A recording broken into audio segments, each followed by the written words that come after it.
నమస్తే రమగారు. నమస్తే జయ. రమగారు, ఏదైనా మంచి స్టోరీ చెప్తారా? సుకేసిని కథ చెప్తా. సుకేసిని భలే తమాషాగా ఉంది. ఓకే. మన మాణిక్య ద్వీపం అని ఒక ద్వీపం ఉండేదట పూర్వం. ఓ రాజుగారికి రాజ్యం చేసేవారు. ఓకే. ఆయనకి లేక లేక ఒక కూతురు పుట్టింది. ఆ పిల్లకి కొంచెం తమాషాగా ఉండేదట జుట్టు, బంగారపు రంగు కేశాలు ఉండేవి. ఎంత అందంగా ఉందో, భలే బాగుండేది పాప.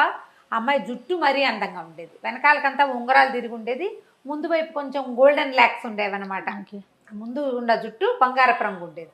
రాగి రంగు ఉంటే ఒక రకంగా ఉండును, ఈ బంగారపు రంగు ఉండేసరికల్లా ఏదో వింతగా ఉందని అమ్మాయికి సుకేసిని అని పేరు పెట్టారు. పిల్ల వయసు వచ్చే కొందికి కొంచెం అందంగా తయారైంది. 16 ఏళ్ళు వచ్చినాయి అనుకుంటా. కాస్త యుక్త వయసు కరాలు అయిన తర్వాత ఒకసారి ఒక బిచ్చగత్తెగా కనపడిన ఒక మంత్రగత్తెని చూసింది ఈ పిల్ల. చూసి చాలా వికృత రూపంతో ఉంది. మామూలుగానే కాస్త బాగున్న పిల్లలు ఇదేంటి ఇలా ఉంది అలా అనేస్తారు. అవును. ఈ అమ్మాయి ఆ బిచ్చగత్తెని చూసేసరికల్లా ఒక చీదరించుకుని ఇంత వికృతంగా ఉంది బాబోయ్ కళ్ళు అని కళ్ళు మూసుకుందట. మూసుకునేసరికల్లా బిచ్చగత్తె కాదు, మంత్రగత్తె. ఓహో.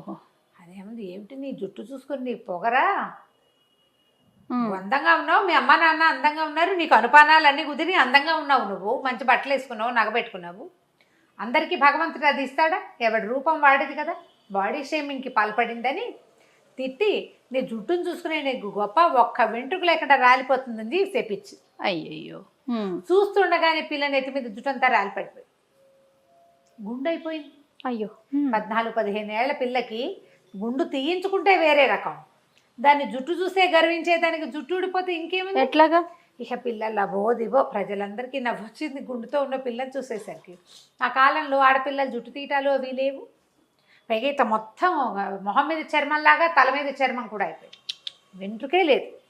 ఇక ఆ పిల్ల విపరీతంగా ఏడ్చింది, బయటకు వచ్చేది కాదు, లోపలే పడి ఉండేది. అయితే ఈ రాజపురోహితులు వాళ్ళు ఏమన్నారంటే, అమ్మ ఏదైనా సాధన చేసి చూద్దామన్నారు. ఇక మంత్రశాస్త్రవేత్తల్ని వాళ్ళని వీళ్ళని గురువుగారులని ఎంతమందిని పిలిచారు. ఎవరిని పిలిచినా ఏమీ జరగల, ఒక్క వెంట్రుక మలవలేదు, గుండుగానేది పిల్ల ఎదుగుతోంది. పిల్ల 16 ఏళ్ళు వచ్చేస్తాయి, 14 ఏళ్ళ పిల్లకి 16 రావడానికి ఎంతసేపు. అక్కడి నుంచి పిల్ల సిగ్గుపడి ఇంకేం పెళ్ళవుతుంది, పెళ్ళవ్వదు. అసలు ముందు ప్రజల్లోకి రాజుగారికి ఒకతే కూతురు, ఆ అమ్మాయి రాజ్యం చేయాలంటే ఈ గుండేసుకుని ఏం చేస్తుంది, అదో బాధ. సరే ఏం చేసింది, రోజు దైవ ప్రార్థన చేసుకునేది క్రమం తప్పకుండా. బ్రాహ్మణ ఒక ఆయన వచ్చి ఏం చెప్పాడంటే, లక్ష్మీదేవిని ప్రార్థిస్తే కనుక మహాసమృద్ధి కలుగుతుంది. ధనం కోసం ప్రార్థిస్తే ధన సమృద్ధి, అన్నం కోసం ప్రార్థిస్తే ధాన్యలక్ష్మి అన్నాన్ని ఇస్తుంది, జుట్టు కోసం ప్రార్థించవమ్మా చక్కగాను అని చెప్పాడు. ఈ అమ్మాయి లక్ష్మీ ఉపాసన మొదలుపెట్టింది. అహోరాత్రాలు లక్ష్మీదేవి పూజే చేయగా ఒకనాటి తెల్లవారుజామున, శుక్రవారం నాడు ఉపవాసం ఉండి జాగారం చేసి, తెల్లవారుజామున అమ్మాయికి పెద్ద మిరుమిట్లు కొలుపుతూ లక్ష్మీ ప్రసన్నం జరిగింది. అమ్మవారు ప్రత్యక్షం అవల, కానీ తెలిసింది వచ్చిందని. వచ్చి ఏం కావాలని అడిగినట్టు తెలిసేసరికి ఆ పిల్ల ఒక జుట్టు కావాలన్న ఒక ఉద్రేకంలో ఉంది కదా, ఆ విగ్రహాన్ని కావులిచ్చుకుని రోజుకు 2 నా జుట్టు పెరిగిపోవాలమ్మా అని కోరుకుంది. 2 నాకు జుట్టు పెరగాలి అన్న కోరికకి తెల్లవారేసరికి టకా టకా టకా టకా పెరిగిపోవటం మొదలుపెట్టింది. జుట్టు పెరిగిందా, కానీ పెరగటం ఆగల. నాకు మోకాళ్ళ దాకా జుట్టు, నడుం దాకా జుట్టు, పోనీ పాదాల దాకా జుట్టు అన్నా బాగానే ఉంది, అంతటితో ఆగిపోయేది. 2 వేసరికల్లా ఏం చేస్తారు, పిల్లని మించిపోయింది జుట్టు, కత్తిరించారు. తెల్లారేసరికి మళ్ళీ పెరిగిపోయింది. 2 అయిపోవాలి కదా, ఎంత కత్తిరిస్తే అంత. ఇక అదొక ప్రోగ్రామ్ కింద ఈ అమ్మాయి జుట్టు కత్తిరించటము, పైదాకా కత్తిరించేస్తే దానికి డబల్ వస్తుంది, సగానికి కట్ చేస్తే దానికి డబల్ వస్తుంది, 2 ఇంచీలు కట్ చేస్తే 4 ఇంచీలు వస్తుంది. ఇక ఆ జుట్టు పారేయటమే ఒక ప్రోగ్రాము, దాన్ని తగలబెట్టడం, దాన్ని సముద్రంలో కలపడం, గొయ్యి తీసి పాత పెట్టడం. ఇట్ట 2 ఏళ్ళు గడిచినాయి. ఆ పిల్ల ఆ జుట్టు ముయ్యలేక ఇట్ట పడిపోతూ ఉండేది. సరే రాజుగారు ప్రకటన ఇచ్చారు, ఎవరైతే యువరాణి జుట్టు పెరుగుదలని ఆపుతారో వాళ్ళకి అమ్మాయినిచ్చి వివాహం చేస్తామని. ప్రతివాడు వస్తారు, ఏం చేస్తారు, ఇంతలావు జడ, దాన్ని గత్తిరించడం, జడ చూస్తుండగానే టుకు పెరిగిపోతే ఇంత బారుస్తుంది అంతే. సరే కొద్ది రోజులు అట్లా గడిచింది. ఈ లోపల ఏమైందంటే, ఒక రణసింహుడు అనే ఒక కుర్రవాడు నేను ప్రయత్నం చేస్తాను అని వచ్చాడు. జనం ఊరికే చూసారు, ఎవ్వరూ ట్రై చేయలే.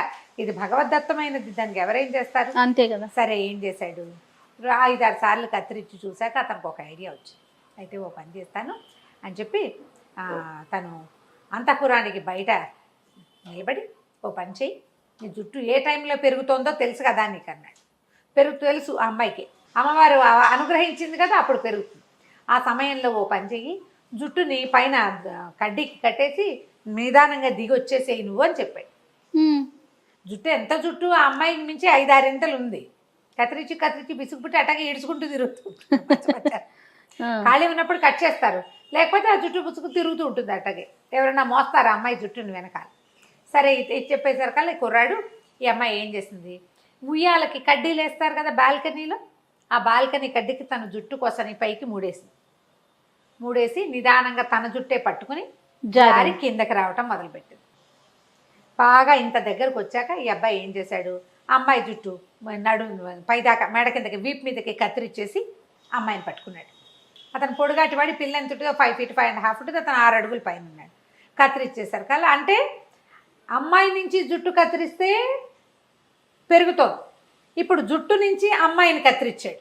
ఓకే, జుట్టు బలంతో కదా వేళ్లాడుతుంది. కత్తిరించేశారు కల్లా జుట్టు పెరగటం ఆగిపోయింది. బాగుందిగా, ఇప్పుడు ఇంకా బాగుంటుంది. కానీ అమ్మాయి పెరగటం మొదలుపెట్టింది. అయ్యో, ఇది ఇంకా విచిత్రం. ఇక అమ్మాయి పెరగటం మొదలుపెట్టింది. అట్ట భవనాలు చాలలేదు, మహాకాయురాయలు అయిపోయింది. ఇప్పుడు ఏం చేయాలి, అమ్మాయి పెరుగుదల ఎలా ఆగాలో తెలియలే. ఆ పిల్లకి విరక్తి పెట్టింది. పెళ్లి వద్దు, పేరెంటం వద్దు, ఎటగొట్ట ఉంటాను, ఇటగే ఉంటాను, రోజు కొంచెం చొప్పున ఎలా అయిందో. మహా పెద్ద పర్సనాలిటీ, ఎండావాన అన్నీ ఆ అమ్మాయి మీదేను. సరే ఏమైంది, ఇంతలో పక్క రాజ్యం వాళ్ళు వీళ్ళ మీద యుద్ధానికి వచ్చారు. పోనీ అమ్మాయి ఇంత పెరిగింది కదా, దీని ఫాయిదా ఉఠాయిద్దాం అనుకున్నారు. ఎలాగోలాగా యుద్ధం చేయటం కంటే ఈ అమ్మాయి మంచి స్టౌట్గా కూడా ఉంది, అంటే వెడల్పుగా బలంగా ఉంది పిల్ల. ఈ 16-17 ఏళ్ల పిల్ల, బలంగా ఉన్న పిల్ల అదే సైజులో పెరిగితే మరి కొంచెం పుష్టిగా ఉన్నట్టే కదా. ఆవిడకి ఏం చెప్పారు ఐడియా, అమ్మ ఓ పని చెయ్యి, ఈ మాణిక్య ద్వీపం ఉంది కదా, ఇది సముద్రంలో, దీనికించి తీసుకుపోయి ఇంకో చోట బయలుకించి పెట్టేయమన్నారు. ఆ అమ్మాయి సముద్రంలో 2 కాళ్ళు వేసి నిలబడింది. మాణిక్య ద్వీపాన్ని ఎత్తేసరికల్లా మన రాజకుమార్ అంటున్నాడు కదా రణసింహుడు, గబగబా అమ్మాయి భుజాల మీదకి ఎక్కాడు. చీమ పాకినట్టుంది, అమ్మాయికి ఏం తెలియదు ఎంత ఎత్తుందో. అయితే ఇప్పుడేమన్నాడు, ఎక్కి చెవిలో చెప్పాడు, నేను రణసింహుడిని, నువ్వు కంగారు పడుతూ నేను నీ జుట్టు కత్తిరించేస్తాను. మెడ మీద ఎక్కి నుంచున్నాడు, జుట్టు కత్తిరించేస్తాను, నువ్వు సైజు తగ్గటం మొదలు పెడతావు, నీ అసలు సైజుకి రాగానే నీళ్ళలోకి దిగి ఈదటం మొదలుపెట్టు, నీ ఒరిజినల్ సైజు వచ్చేస్తుంది అని చెప్పాడు. ఈ పెరుగుదల అనేది ఏదర్ మనిషి ఆ జుట్టు కుండిపోయింది. అది ఓకే. అక్కడి నుంచి ఏం చేశాడు, పెద్ద కత్తెర పుచ్చుకుని అమ్మాయి భుజాల మీద నుంచి అమ్మాయి మాణిక్య ద్వీపాన్ని పెళ్లగిస్తుంటే జుట్టు కత్తిరించడం మొదలు పెట్టాడు రణసింహుడు. జుట్టు కత్తిరించే మెడ దాకా కత్తిరించేశాడు. మెడ దాకా కత్తిరించగానే ఇంత పొడుగైపోయిన అమ్మాయి 30 సైజ్ తగ్గిపోయింది. నార్మల్గా వచ్చిందా? నార్మల్గా వచ్చేసింది. నార్మల్గా వచ్చేసింది. రణసింహుడు అన్నాడు, ముందే చెప్పాడు, మనం ఇద్దరం సముద్రం అంతా ఈదాల్సి వస్తాము, మనం ద్వీపంలోకి వెళ్ళడానికి సరేను అని ఒప్పుకుంది. సరే ఇద్దరు కలిసి ఈదుకుంటూ బయటకు వచ్చారు.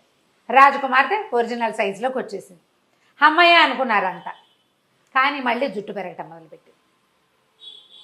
మళ్ళీ మళ్ళీ రెండింతలు పెరిగిపోవటం, కత్తిరించడం. సరే దీనికి ఇంకో ఉపాయం. మరి ఇప్పుడు ఎట్లాగైనా సరే రాజకుమార్తె జుట్టో మనిషో తగ్గించాలి. అంతే, తగ్గించి ఆ అమ్మాయిని మామూలుగా చేసి పెళ్లి చేసుకుంటేనే దీనికి ఈ రాజ్యానికి రాజు అవుతాడు. అవును. సరే ఏం చేశాడు, ఈసారి ఒక పని చేద్దామని పెద్ద త్రాసు పెట్టించాడు. రాజకుమార్తెను ఒక దాంట్లో కూర్చోబెట్టాడు. ఇప్పుడు ఇది అమ్మాయి మీద నుంచి లాగి సగం జుట్టుని అందులో వేశాడు. కొంచెం కత్తిరించడం మొదలెట్టాడు. అది పెరగటం మొదలుపెట్టింది. ఈ కత్తిరించిన జుట్టు రాజకుమార్తె ఒకే సైజుకి వచ్చేదాకా కత్తిరించేసేట. ఓకే. సమానంగా తూగాక ఇక జుట్టు పెరగటం మానేసింది. అమ్మాయి పెంచాలో జుట్టును పెంచాలో కన్ఫ్యూజన్ వచ్చింది. ఆ వరానికి, అమ్మాయికి పెరుగుదల వరం. ఆ తర్వాత ఇంకేమీ పెరగలేదట. ఎంత తమాషాగా ఉందో చూడు. 50s రాయబడిన కథ జయ ఇది. ఆ తర్వాత ఈ సుకేసునికి సహజంగా అమ్మాయికి ఎంత జుట్టు ఉందో అంత జుట్టే ఉంది. అలాంటి బంగారు ముంగురులే ఉన్నాయి. రణసింహుడును సుకేసుని ఇద్దరు వివాహం చేసుకున్నారు. మాణిక్య ద్వీపానికి రాజు రాణిగా ఎంతో కాలం హాయిగా ఉన్నారు. దీంట్లో లాజిక్లు వెతకండి, సరదాగా ఉండే ఒక పిల్లలకి చెప్పుకునే ఒక కథ అంతే. రైట్, కంచికి మనం ఇంటికి. నమస్తే.